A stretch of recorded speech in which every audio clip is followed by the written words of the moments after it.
আবারও ভিসার মেয়াদ বাড়ানো হলো বাংলাদেশের সাবেক প্রধানমন্ত্রী শেখ হাসিনার। মূলত ভারতে তিনি অবস্থান করছেন কিভাবে সেটি নিয়ে যে প্রশ্ন, সেই প্রশ্নের জবাবেই নয়াদিল্লি থেকে জানানো হয়েছে যে শেখ হাসিনার ভারতে অবস্থানের যে বিষয়টি, সেক্ষেত্রে তিনি এখনও ভিসা বাড়িয়ে, মানে এটাকে আসলে ট্যুরিস্ট ভিসা নাকি কোন ধরনের ভিসা সেই বিষয়টি তারা নিশ্চিত করেনি, কিন্তু যেটা বলা হয়েছে যে তিনি ভিসা বাড়িয়েই এখন ভারতে অবস্থান করছেন। নতুন করে তার ভিসা বাড়ানো হয়েছে এবং ভারতের স্বরাষ্ট্র মন্ত্রণালয় এই বিষয়টি দেখভাল করছে।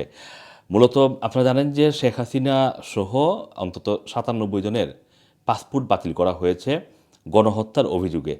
ঠিক এখন শেখ হাসিনা কোন পাসপোর্টে ভারতে কোন ধরনের ভিসা নিয়ে আছেন সেটি বলা হচ্ছে না। যদিও অনেক জায়গায় নানান ধরনের বিতর্ক রয়েছে, অনেক ধরনের কথা রয়েছে যে ভারতে তিনি শরণার্থী আশ্রয় নিয়েছেন অথবা এই ধরনের আশ্রয় নিয়ে ভারতে অবস্থান করছেন, কিন্তু নয়াদিল্লি এই বিষয়টি পরিষ্কার করেছে যে তিনি ভারতে এখনও শরণার্থী কোনো আশ্রয় নেননি এবং ভারতে তিনি ভিসার মেয়াদ বাড়িয়েই এই মুহূর্তে অবস্থান করছেন।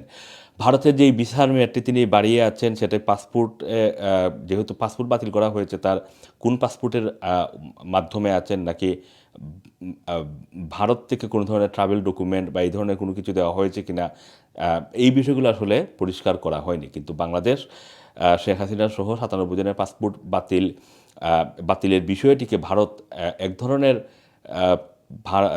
মানে ভারতের উপরে চাপ প্রয়োগ করে শেখ হাসিনাকে বাংলাদেশে ফেরতের এক ধরনের প্রক্রিয়া হিসেবে দেখছে এবং তারা এই বিষয়ে এই মুহূর্তে কোনো ধরনের মন্তব্য করতে রাজি না।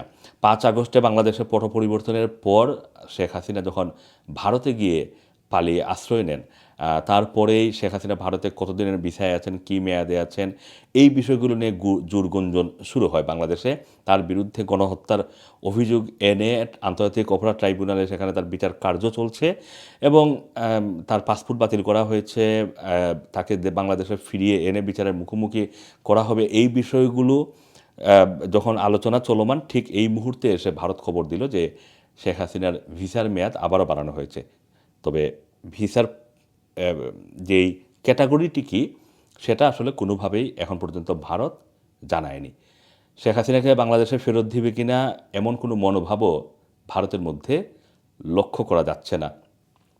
শেখ হাসিনার উপরে শুধুমাত্র যে গণহত্যার অভিযোগ সেটা নয়, নানা ধরনের দুর্নীতির অভিযোগও আনা হয়েছে। তার পরিবার এবং তার সাথে সংশ্লিষ্ট যারা রয়েছেন প্রত্যেকের ব্যাংক হিসাব তলব করছে বাংলাদেশের আর্থিক গোয়েন্দা বিভাগ। দুদকে তার বিরুদ্ধে অভিযোগ দায়ের করা হয়েছে। শুধু তিনি নয়, তার বোনের মেয়ে টিলিপ সিদ্দিকী, যিনি ব্রিটিশ মন্ত্রী, তাকে নিয়েও জোরগুঞ্জন শুরু হয়েছে এবং ব্রিটিশ গণমাধ্যমে লাগাতার তার বিরুদ্ধে সংবাদ প্রকাশ করা হচ্ছে। সুতরাং সব কিছু মিলিয়ে শেখ হাসিনার বাংলাদেশের প্রত্যাবর্তন অথবা শেখ হাসিনা ভারতে কী ভিসায় আছেন, এই বিষয়গুলো এখনও কিন্তু আসলে খোলাসা না। তিনি বাংলাদেশে আবারও ফিরে যাবেন কিনা অথবা বিশ্বের অন্য কোনো দেশে মুভ করবেন কিনা, এই বিষয়গুলো এখন পর্যন্ত খোলাসা না। ভারতে কী ভিসায় আছেন, কারণ শেখ হাসিনা 5 আগস্টের পর শেখ হাসিনাকে এখন পর্যন্ত প্রকাশ্যে দেখা যায়নি। কয়েকবার তিনি টেলিফোনের মাধ্যমে তার নেতাকর্মীদের সাথে কথা বলেছেন, এই ধরনের বার্তা ফাঁস হয়েছে।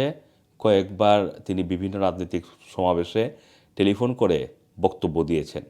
এর বাইরে এখন পর্যন্ত শেখ হাসিনা সম্পর্কে তেমন কোনো তথ্য জানা যাচ্ছে না। Assam Masum, Rana TV, London.